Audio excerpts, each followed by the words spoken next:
Baik, sobatku semua, saya Joko Valentino ya, ingin berbagi lagi bagaimana menggunakan SPSS, terutama uji one way ANOVA dan Kruskal-Wallis ya.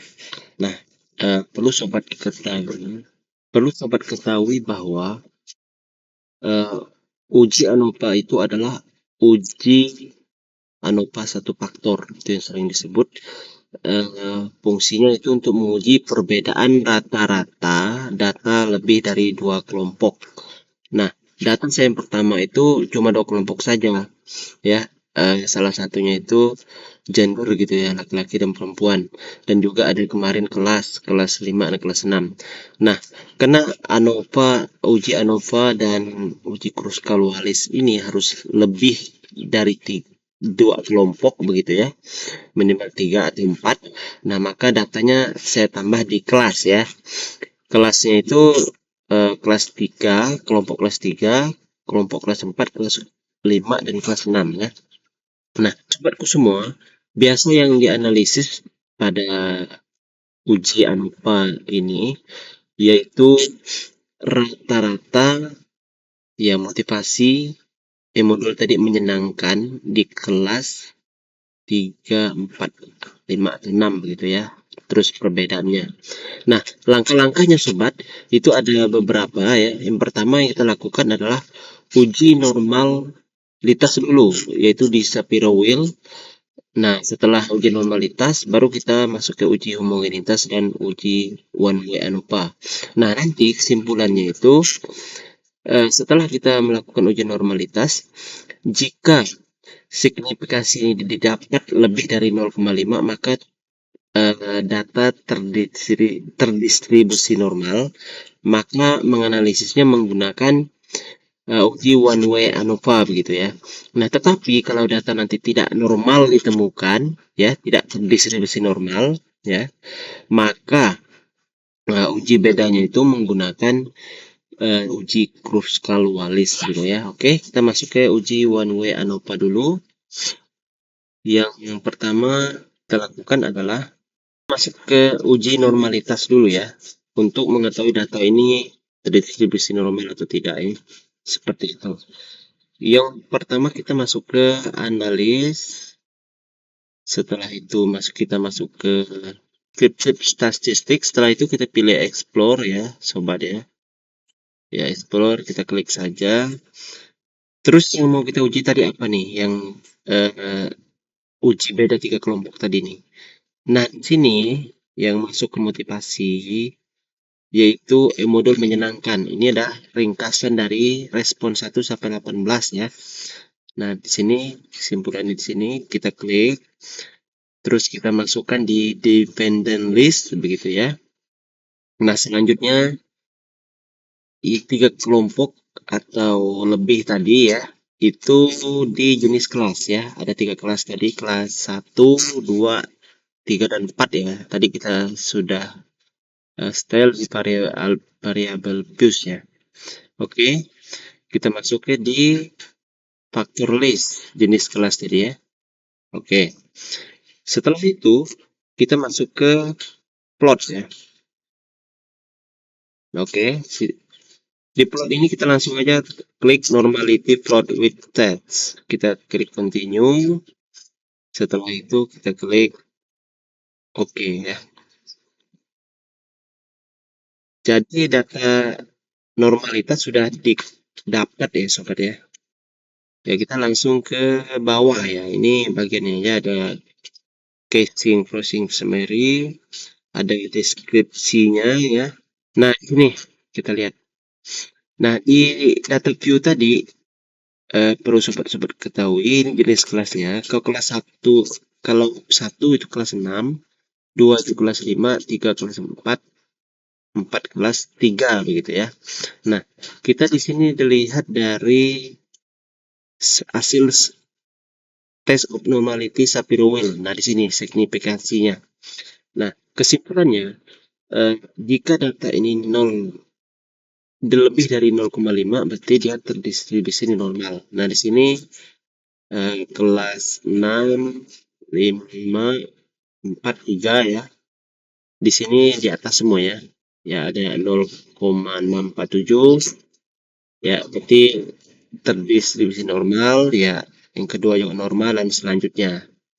Ini hasil dari tes normality data begitu ya. Baik. Berarti kalau kita simpulkan uji beda lebih dari dua kelompok ini, berarti kita menggunakan one way ANOVA ya, karena data ini terdistribusi normal. Baik, kita kembali lagi ke data ya.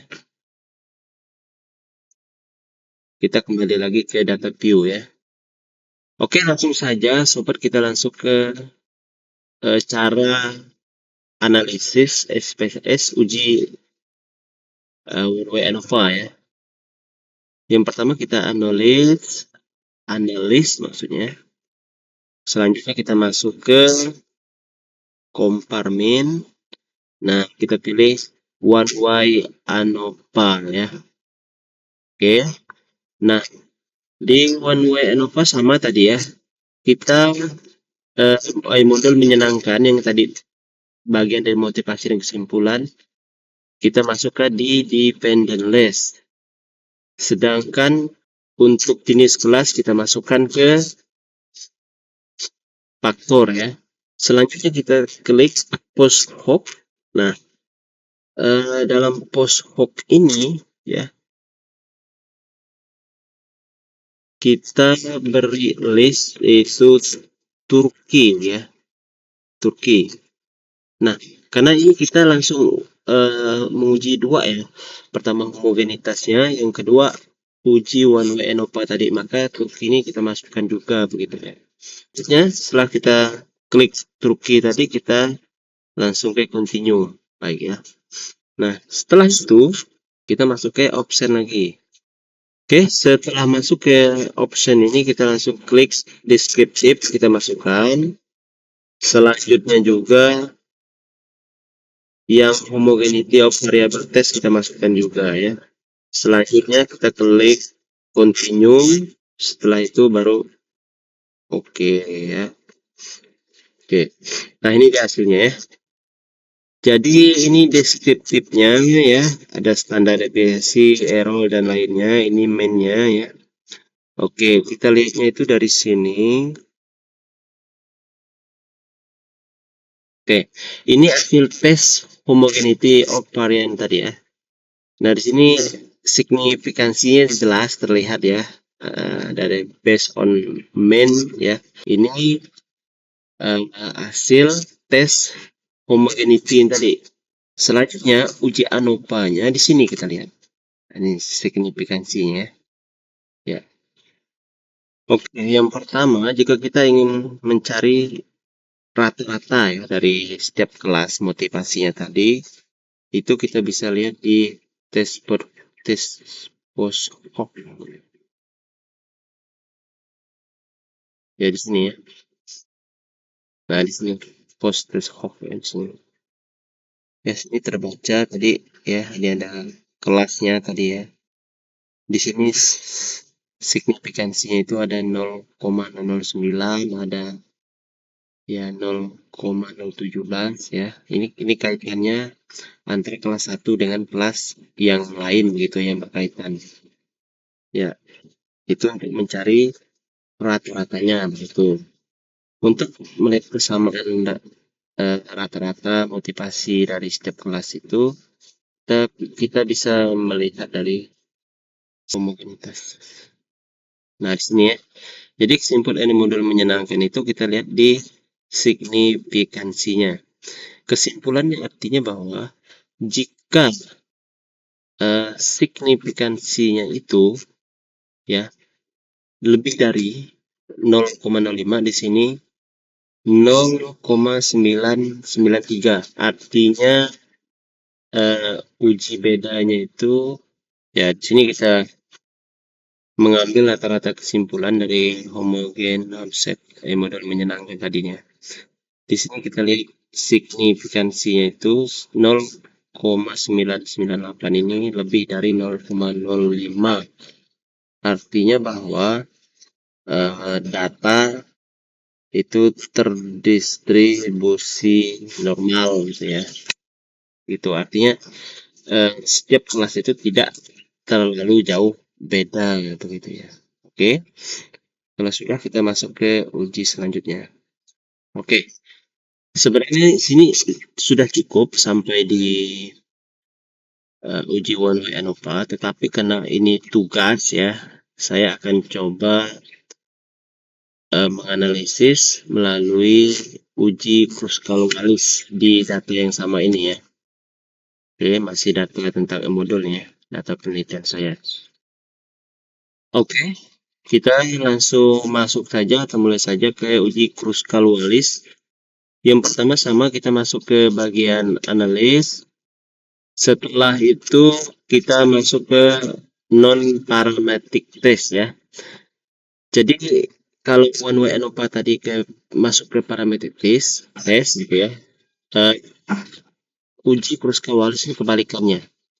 Setelah ini kita ambil legasi dialog ya.